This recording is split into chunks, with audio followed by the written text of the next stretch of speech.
पीछे वजह क्या थी और चुनाव आयोग के पास कोई ठोस वजह जरूर रहेगी, क्योंकि मिल्कीपुर हॉट सीट बन गई थी और उसको लेकर अब बयानबाजी जरूर शुरू होगी, लेकिन बड़ी खबर लगातार सामने आ रही है। बिल्कुल, और वायनाड लोकसभा सीट पर भी उपचुनाव का ऐलान कर दिया गया है। 13 नवंबर को वायनाड सीट पर उपचुनाव होगा। राहुल गांधी के इस्तीफे के बाद ये सीट खाली हुई है और यहां कांग्रेस की उम्मीदवार प्रियंका गांधी हैं।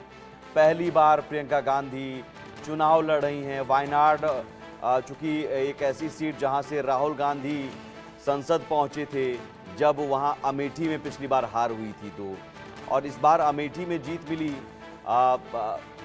रायबरेली में जीत मिली, अमेठी में भी कांग्रेस को जीत मिली और स्मृति ईरानी हारी। अमेठी में केएल शर्मा जो कि सचिव रहते थे, किशोरी लाल शर्मा जीते वहां से, और उसके बाद एक तरीके से पुख्ता कर ली। और वायनाड भी सुमित अब एक तरीके से कांग्रेस परिवार की सीट समझी जाए, जिस तरह से समर्थन वहां पर है, तो उम्मीद करते हैं उन चुनाव में शायद प्रियंका को दिक्कत ना हो अगर प्रियंका वहां से उम्मीदवार बनती हैं। लेकिन हम जो लगातार स्क्रीन दिखा रहे हैं उन स्क्रीन को समझिए। महाराष्ट्र में 20 नवंबर को वोटिंग होगी, एक चरण में चुनाव होंगे। झारखंड में 13 और 20 नवंबर को वोटिंग होगी, नतीजे 23 नवंबर को आएंगे।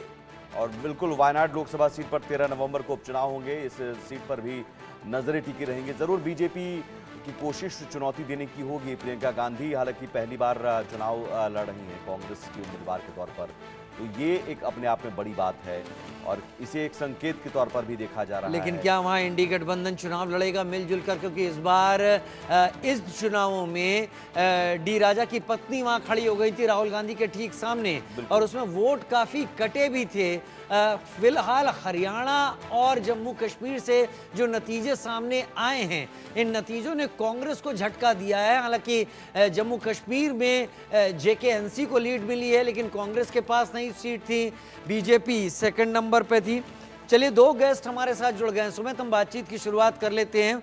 हमारे साथ आलोक मेहता एडिटोरियल डायरेक्टर हमारे जुड़ गए हैं। राहुल लाल हमारे साथ जुड़ गए हैं पॉलिटिकल एनालिस्ट के तौर पर, विशेषज्ञ के तौर पर। बहुत स्वागत है आप दोनों का। आलोक सर, सबसे पहले शुरुआत आपसे। इस नई चुनावी रण का बिगुल बजा दिया है चुनाव आयोग ने, और चुनाव आयोग इस बिगुल को बजाते हुए इस बात पर खासा नाराज नजर आया है। राहुल लाल भाई, इस सवाल को आप सुनते रहिए, आप भी जवाब देंगे कि जब चुनाव हो जाते हैं तो उसके बाद ईवीएम को लेकर वो सवाल उठाए जाते हैं जो तार्किक भी नहीं होते और जमीनी भी नहीं होते। आलोक सर, पहले आप।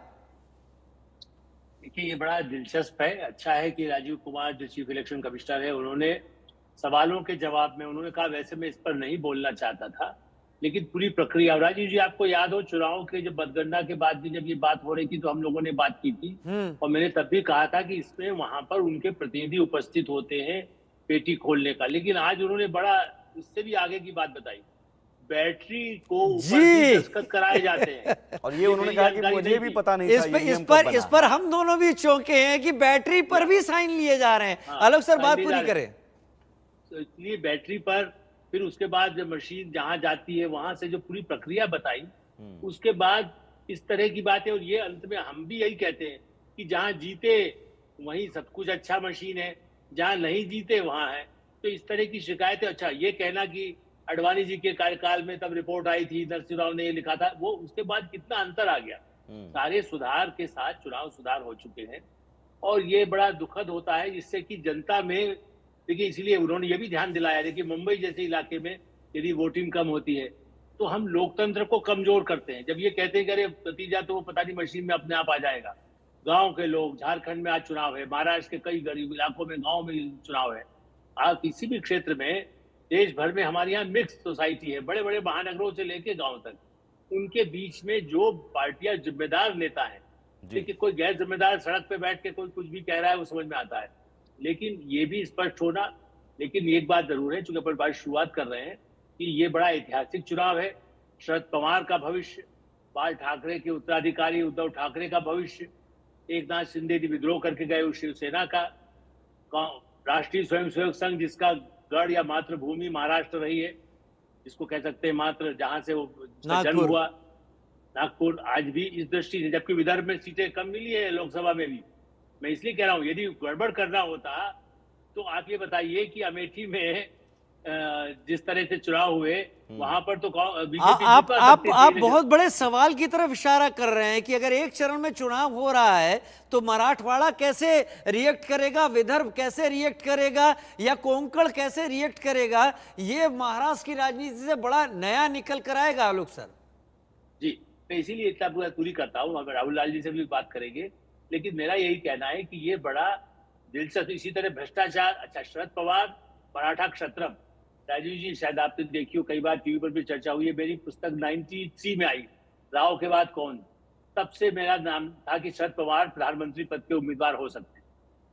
मराठा क्षत्रप उन्होंने यशवंत राव चौहान से शुरू किया और आज तक उन्होंने इतनी बार दल बदले, अजित पवार पर आरोप लगाते हैं नहीं परिवार के सदस्य पर, लेकिन हर बार वो पार्टी तोड़ी, पार्टी जोड़ी, बनाया, और वो सबसे बड़े नेता हैं। आज भी मैं स्वीकार करता हूँ, प्रधानमंत्री नरेंद्र मोदी भी उनका सम्मान करते हैं, कई सार्वजनिक सभाओं में उनके साथ रहे, चुनाव से पहले भी, लोकसभा चुनाव से पहले भी। ऐसी स्थिति में उनका कद बड़ा है, लेकिन उनका धरातल अब उनको सिर्फ ये बचा है कि सुप्रिया सुले को सत्ता मिले, कि सोनिया गांधी चाहती राहुल गांधी को सत्ता मिले। ये जो दो टारगेट है, तो मैं नहीं कह रहा, हो सकता है कि वो करे, लेकिन पृथ्वीराज चौहान जैसे नेता हैं जो बेचारे सबसे ईमानदार रहे और मुख्यमंत्री रहे, प्रधानमंत्री के साथ में मंत्री रहे, लेकिन उनको कभी मौका ज्यादा नहीं दिया जाता पार्टी में। कराड़ से आते हैं, अगर मैं गलत नहीं हूं तो पृथ्वीराज जी नहीं, और उनके परिवार भी पहले कांग्रेस का रहा, लेकिन मैं इसलिए दो एक्सट्रीम बता रहा हूं कि मुंबई बम कांड के आरोप से लेकर शरद पवार पर वो आरोप रहे। ऐसी स्थिति में जो हुड्डा जी का, लोग अभी भी हम इससे पहले अबुल जी से चर्चा कर रहे थे अपने ही चैनल पर, तो मैंने उनसे कहा कि भूपेंद्र सिंह हुड्डा का भी बहुत बड़ा कद रहा है, ठीक है शरद पवार जैसा तो नहीं है, लेकिन सब लोग इसीलिए तो कह रहे थे कि बस उनके रहने तो जीत ही जाएंगे। वहां पर क्यों, वो खुद तो जीते, लेकिन यहाँ पर भी शरद पवार खड़े होते, जीते, सुप्रिया सुले जीते, वो समझ में आता है, लेकिन क्या और लोगों को जिता सकेंगे? राजीव कुमार ने, मुख्य चुनाव आयुक्त ने न केवल इस प्रोसेस को लेकर स्पष्ट किया और सवाल उठाए, थोड़ा तल्ख थे, लेकिन उन्होंने इसके साथ एग्जिट पोल नाम की प्रक्रिया को भी इस तंज के साथ सामने रखा कि जब हम श्योर नहीं होते हैं उससे पहले रिजल्ट आ जाता है। मैं राहुल लाल साहब को बहस में लाना चाहूंगा चर्चा में। राहुल लाल साहब, 13 और 20 दो तारीख सामने आ गई हैं, दो चरणों में झारखंड के चुनाव हैं, एक चरण में महाराष्ट्र के चुनाव हैं, इसके साथ उपचुनाव भी हैं। उत्तर प्रदेश मिल्कीपुर छोड़ दिया है, इस पर भी आपका रिएक्शन चाहिए होगा। इन तारीखों को लेकर आप क्या कहेंगे? देखिए, इन तारीखों को देख के दो तीन चीजें बड़ी समझ में आ रही है कि अगर झारखंड का पिछला विधानसभा चुनाव हुआ था तो वो 5 चरणों में हुआ था, तो हमें लग रहा है कि राजीव जी उस समय की सरकार जो थी, पहले की सरकार, उन्होंने काफी दावे कर रहे थे वो कि वहां पे नक्सलवादियों की क्या स्थिति है, क्या परिस्थिति है, लेकिन हमें लग रहा है कि नक्सलवाद रियल में चुनाव आयोग की नजर में भी कंट्रोल अब नजर दिखाई दे रहा है। तभी चुनाव आयोग ने कहा भी कि महाराष्ट्र में तो हम एक चरण में चुनाव करा रहे हैं 20 नवंबर को, लेकिन झारखंड में चूंकि नक्सलवाद प्रभावित क्षेत्र रहा है इसलिए हम उसे 2 चरण में करा रहे हैं, जबकि उन्होंने भी कहा कि पहले वो 5 चरण में चुनाव होते थे। मतलब आप कहना चाहते हैं कि महाराष्ट्र में गढ़चिरौली का एरिया भी आता है, फिर भी इस चीज को नेग्लेक्ट किया जा रहा है और वहां पर एक चरण में किए जा रहे हैं। मुझे लग रहा है कि हो सकता है कि जमीन पर परिस्थितियां काफी बदली हो और इस दरमियान में इन मामलों में कुछ झारखंड में भी कुछ संशोधन की स्थिति बनी हो और महाराष्ट्र में भी संशोधन की स्थिति बनी हो। एक चरण में चुनाव हो रहा है, स्वागत योग्य कदम है, लेकिन राजीव जी एक सवाल का जवाब मैं अब तक नहीं खोज पा रहा हूं कि चुनाव आयोग पे जितनी भी आस्था विश्वास, भारत का संवैधानिक संस्था है, लेकिन हाल के समय में बड़े ज्यादा सवालों के दायरे में रहा है, चाहे चुनाव आचार संहिता लागू करने के मामले पे हो। आज मुख्य चुनाव आयुक्त जब इक्वल लेवल प्लेइंग फील्ड की बात कर रहे थे तो थोड़ा सा वो स्पष्ट कर देते कि जब तमाम देश भर के विधानसभा के सभी उपचुनाव एक ही साथ हो रहे हैं तो फिर उत्तर प्रदेश का जो सबसे फेमस सीट है, जिसके ऊपर पूरे दुनिया और देश की आपको क्या लगता है राहुल जी, आपकी समझ में ये क्या है? मतलब मिल्कीपुर चुकी है हॉट, मुझे लगता है इस पर सियासी रिएक्शंस भी आएंगे जरूर। सुमित जी देखिए, मुझे यही लग रहा है कि यहाँ पे कहीं कहीं चुनाव आयोग फिर से दबाव में, नहीं तो कोई ऐसी कहानी, कोई ऐसी, क्या वहां पे लॉ एंड ऑर्डर बिगड़ी है, कोई बहराइच वाले तनाव वाली कोई स्थिति भी हम लोगों ने नहीं स्पष्ट रूप से कहूं तो राहुल भाई, हम भी नहीं समझ पा रहे हैं कि क्या वजह है। और चूंकि ये मिल्कीपुर ये ऐसी सीट है जिसे लेकर पहले से ही चर्चा, 10 में से सबसे ज्यादा नजरें टिकी हुई है तो मिल्कीपुर पर टिकी हुई है और या फिर करहल पर, लेकिन मिल्कीपुर में चुनाव की तारीख का ऐलान ना होना अपने आप में कई सारे सवाल, वजह अभी तक साफ नहीं हो पाई है।